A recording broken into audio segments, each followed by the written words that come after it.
안녕하십니까. 아나운서 최다원입니다. 목포 여수 MBC가 공동으로 제작한 다가온 뉴스 시간입니다. 이번 주는 신안 퍼플섬 어르신들이 BTS 10주년 축하에 동참했다는 소식과 전남 닥터헬기가 삼천회 출동을 달성했다는 소식 등을 준비했습니다. 함께 보시죠.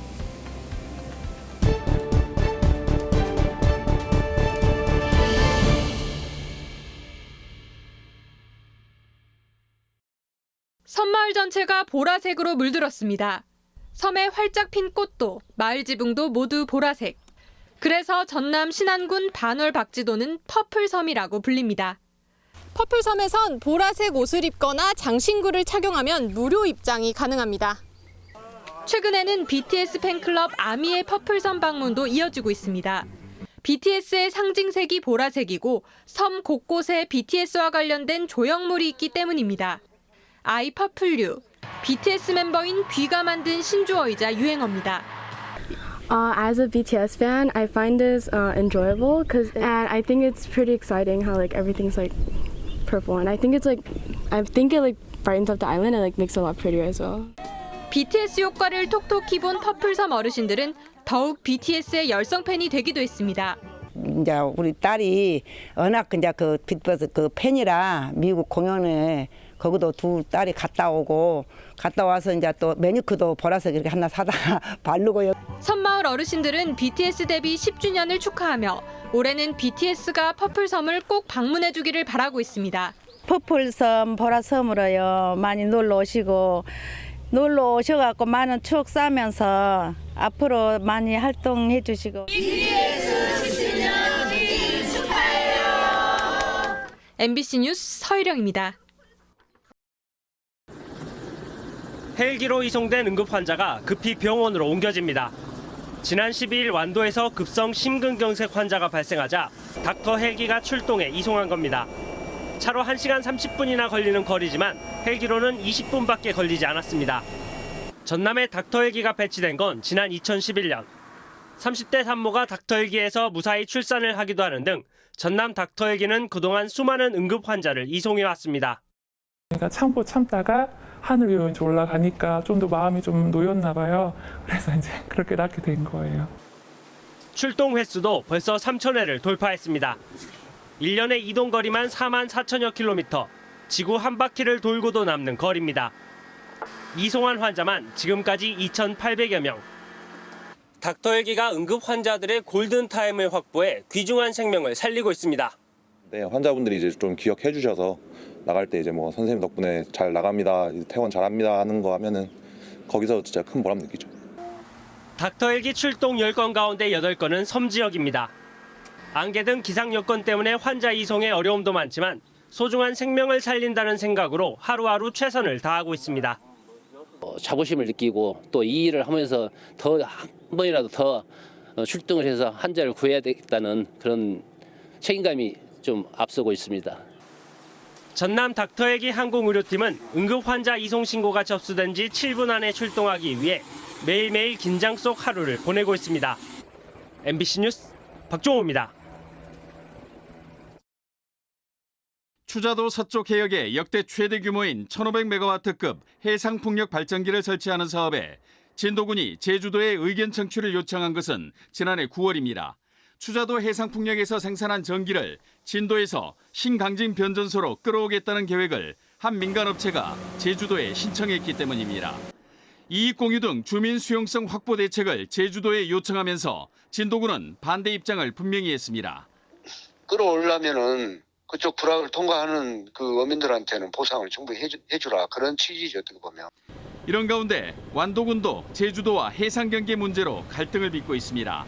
한 민간업체가 제주시 추자면 사수도 인근에 해상풍력 발전을 위한 계측기 8개를 설치하겠다고 했고 이 중 3개를 완도군이 허가했습니다. 나머지 계측기 5기 설치 해역이 사수도 인근으로 계획되면서 제주시가 승인권을 두고 반발하고 있습니다. 제주시가 국가기본도를 기준으로 공유수면 점사용 허가를 각각 내주자고 주장하는 반면 완도군은 사업 구간을 절반으로 나눠 허가권을 행사하자는 입장입니다. 인근 뭐 해경이라든가 해군 삼함대 문의를 다 협의를 했거든요. 그래서 했기 때문에 전혀 문제가 없다고 이렇게 통지를 받았습니다.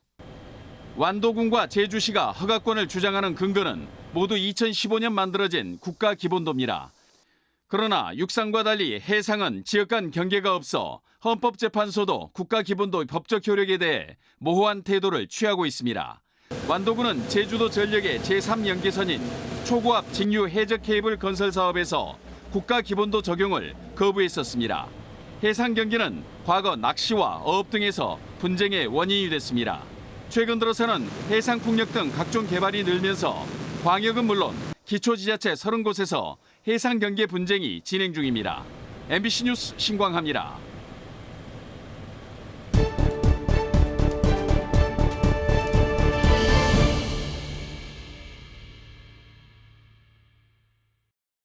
전남대학교 국동 캠퍼스.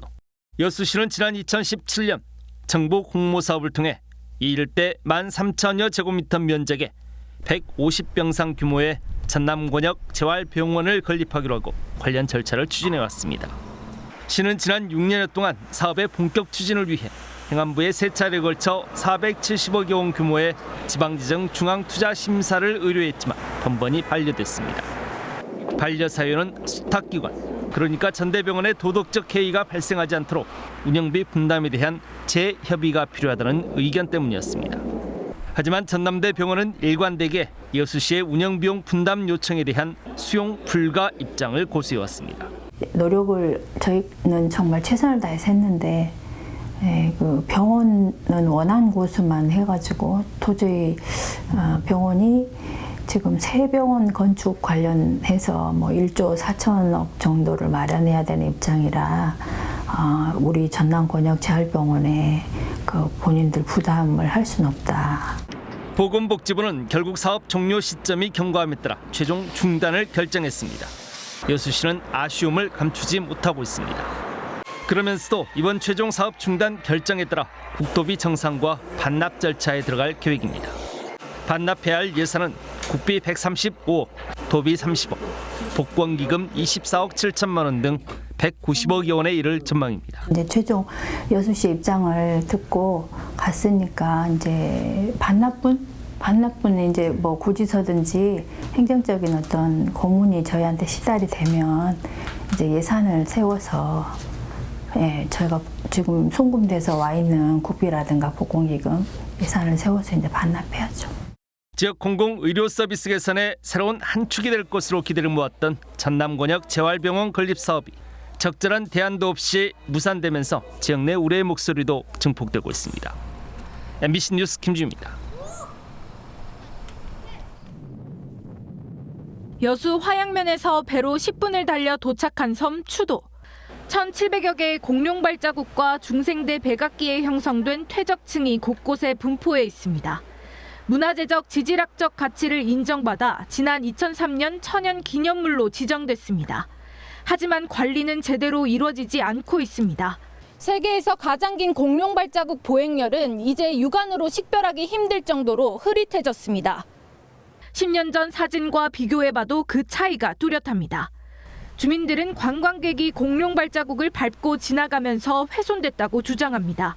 무단 출입을 통제한다는 경고문이 무색하게 누구나 쉽게 문화재 보호구역을 드나들 수 있습니다. 많은 사람들 밟고 다니니까 그 점점 희미해진 것도 많고 지금 또 사라져 가기도 하고 그러거든요. 지금이라도 있는 이것들을 또 많은 사람들이 더 오랫동안 보고 느낄 수 있도록. 또 퇴적층에서 떨어져 나간 암석들은 여기저기 흩어져 방치되고 있습니다. 주민들은 문화재를 가져가기 위해 누군가 인위적으로 훼손한 것 아니냐는 의심까지 하고 있습니다. 이를 확인하기 위해 여수시에 CCTV 영상을 요청했지만 설치만 했을 뿐 운영은 되지 않고 있습니다. 민원이 빗발치자 여수시는 대책 마련에 나섰습니다.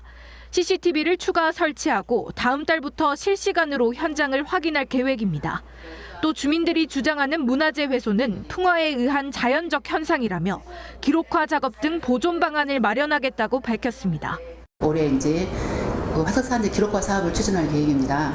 관리자가 좀 부재로 또 저희가 관리에 소홀할 수도 있으니까 추도에 또 관리인도 한 명을 배치해서 섬 지역에 남아있는 특이한 공룡 유적지로 가치를 인정받았던 추도가 관리 소홀로 명성을 잃을 위기에 놓였습니다. MBC 뉴스 김담입니다. 개정된 사후 활용 특별법에 따라 지난달 중순부터 여수광양 항만공사가 운영하고 있는 세계 박람회장. 항만공사는 성공적인 사후 활용을 약속하며 박람회장을 세계적인 복합 해양 관광의 중심지로 육성하겠다는 비전을 제시했습니다. 이와 함께 개발의 청사진도 내놨습니다. 미래 첨단 도시와 친환경 도시, AI 자동화 도시 등 세 가지 키워드를 바탕으로 사후 활용을 추진하고 시드니의 오페라 하우스나 파리의 에펠탑 같이 우리나라를 대표하는 랜드마크를 건설하겠다고 밝혔습니다. 또 박람회장과 오동도 숙박시설을 연결하는 해상 스카이워크를 만들고 정기적인 K-팝 공연 등을 통해 박람회장의 재도약을 이뤄내겠다고 강조했습니다. 남해안 해저터널과 우리 엑스포를 연결하는 AI 해안 자동화 도로와 그다음에 자율주행 차량 해서 모든 것들을 첨단에 맞춰서 미래형 도시로 만들고자 하는 구체적인 박람회장 개발 계획과 예산 확보 전략 등을 수립하는 용역은 이르면 올해 말부터 진행될 예정입니다. 용역비만 최대 20억 원 이상이 투입되는 대규모 프로젝트입니다. 시민단체는 용역에만 1년 이상이 소요되는 만큼 박람회장 활성화와 지역 발전을 앞당길 수 있는 선제적 대응을 주문했습니다. 시설 개보수가 가장 먼저 시급할 것 같고요. 국제 규모의 컨벤션 시설을 이 마스터 플랜과 별도로 전남도와 여수시 그리고 항만공사가 좀 스피드 있게 진행할 필요가 있겠다. 항만공사가 주도하는 박람회장 사후 활용에 지역의 관심이 커지고 있는 가운데 지자체와 시민단체 등이 참여하는 협의체도 조만간 출범해 개발 방향에 대한 의견을 제시할 계획입니다. MBC 뉴스 문형철입니다.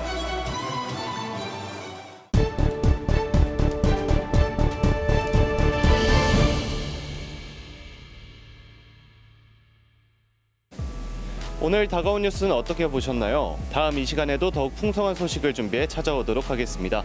많은 시청 바랍니다. 감사합니다.